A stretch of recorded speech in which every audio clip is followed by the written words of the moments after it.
Consider a system whose unperturbed Hamiltonian is H0. Now suppose the system is subjected to a perturbing field V of t. Then the total Hamiltonian is H equal H0 plus V of t. In the time dependent perturbation theory, this V of t perturbing field must be very small compared to the unperturbed Hamiltonian H0. This perturbing field can be switched on either adiabatically or suddenly. That is, this perturbing field can be switched on either adiabatically or suddenly. Adiabatically means Hamiltonian of the system evolves slowly with the time, and suddenly means Hamiltonian of the system changes abruptly or suddenly due to this perturbing field.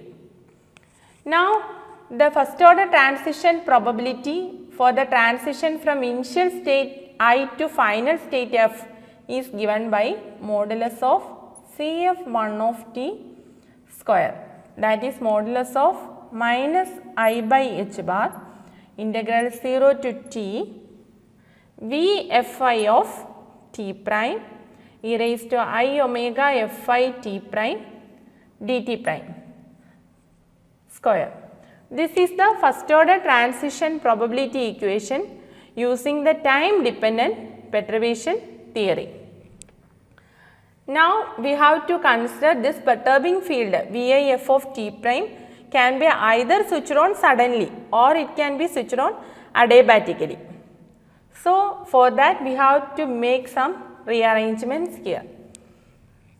It is modulus of minus I by h bar integral 0 to t is V fi of t prime e raised to I omega fi t prime can be written as dou by dou t or differential of e raised to I omega fi t prime. On differentiating this we got I omega fi here. So I put 1 by I omega fi in the denominator. Okay, where omega fi is Ef minus Ei by h bar, where Ei and Ef are the initial state energy and the final state energy into dt prime modulus square.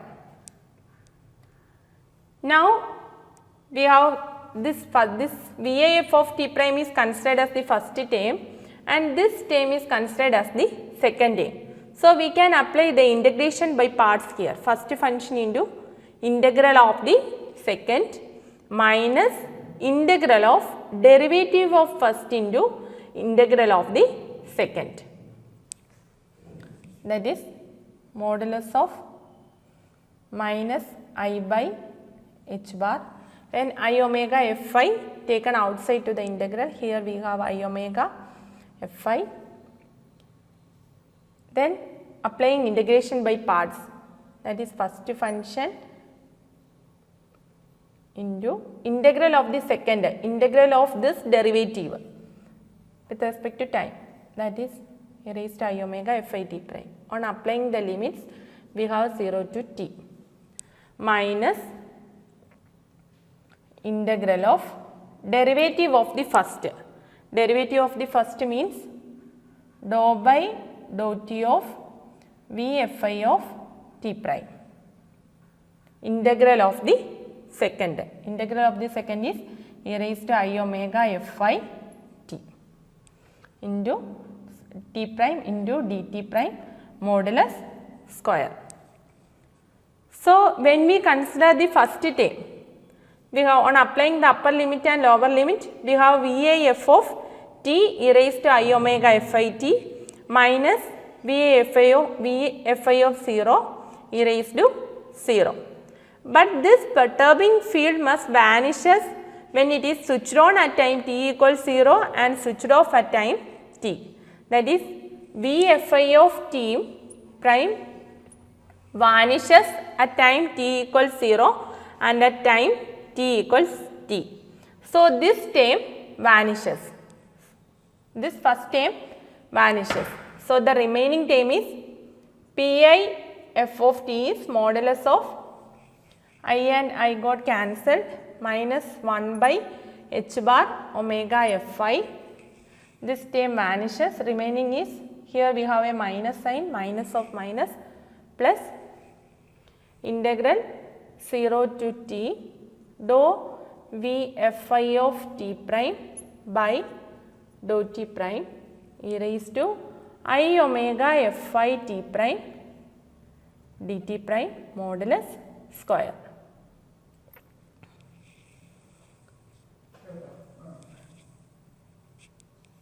That is, here we address the problem, that is, here we consider how the Hamiltonian of the system changes. That is, either it changes suddenly or it changes adiabatically. When it changes suddenly, how it will affect the transition probability.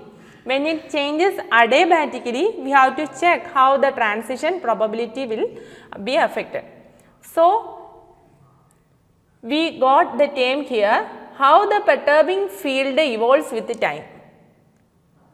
When we got how the perturbing field evolves with time, that is the time rate of change of perturbing field. So, we can easily go to the adiabatic case and the Hamiltonian evolves suddenly, and the case where the Hamiltonian evolves suddenly.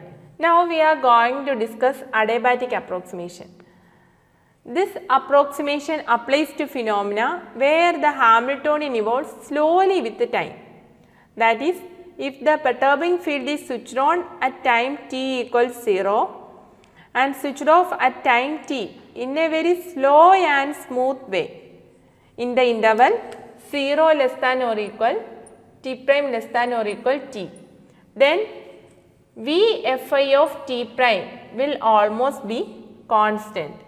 That is, we can take dou v fi of t prime by dou t prime as almost constant. That is, it changes very little.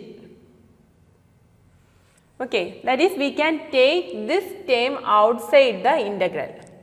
So, pi f of t is modulus of 1 by h bar omega fi modulus of dou v fi of t prime by dou t prime integral 0 to t e raised to I omega fi t prime dt prime modulus square. So, it can be written as 1 by h bar square omega fi square modulus of dou v fi of t prime by, this is dou t prime square modulus of integral 0 to t e raised to I omega fi t prime dt prime modulus square. Now, we have this integral 0 to t e raised to I omega fi t prime dt prime, on integrating we got e raised to I omega fi t prime by I omega fi, applying the limit 0 to t. That is, p I f of t is modulus of 1 by h bar square omega fi square dou v fi of, this is dou v fi of t prime by dou t prime modulus square. Then we have modulus of e raised to I omega fi t minus lower limit minus 1 the whole square by omega fi. That is 1 by h bar square omega fi square. We can take this 1 by omega fi square here, that is 1 by omega fi square modulus of dou v fi of t by dou t square modulus of e raised to I theta minus 1, e raised to I theta minus 1 modulus square is, we have e raised to I theta minus 1 into e raised to minus I theta minus 1. On opening we got 4 sin square theta by 2. That is, here we have 4 sin square omega phi t by 2. That is, it can be written as 4 by h bar square omega phi square 1 by omega phi square modulus of dou v phi of t prime by dou v phi of t by dou t modulus square sin square omega phi t by 2. This is the transition probability using the adiabatic approximation, that is, if the perturbing field is switched on and off adiabatically. Since it is switched on and off adiabatically, that is, the perturbing field is switched on in a slow and smooth way for the time interval 0 less than or equal t prime less than or equal t. That is why we have to take this term dou v phi of t prime by dou t prime outside the integral. So, we got the transition probability equation like this. That is, this adiabatic approximation is valid only when, and in the adiabatic approximation we consider this perturbing field, the rate of change of perturbing field is very small, that is, it is constant in the interval 0 less than or equal t prime less than or equal t. That is why we taken this term outside the integral. So, this adiabatic approximation is valid only when it is very small compared to h bar square omega phi square. That is, adiabatic approximation is valid only when dou v phi of t by dou t is very much 1 by omega phi dou v phi of t by dou t very much less than h bar omega phi. This is the validity of adiabatic, this is a condition for the validity of adiabatic approximation. That is, in the adiabatic approximation, if we consider this term is very small, that is, the rate of change of dou v phi of t by dou t is very small, that is the adiabatic case. It is almost constant, or if the rate of change is very small means it approximately tend to 0. If we consider the case of perturbing field, rate of change of perturbing field tends to 0, what happens? The transition probability approaches 0. That is, there is no transition from one state to another state. There is no transition from one energy level to another energy level if the perturbation is switched on adiabatically.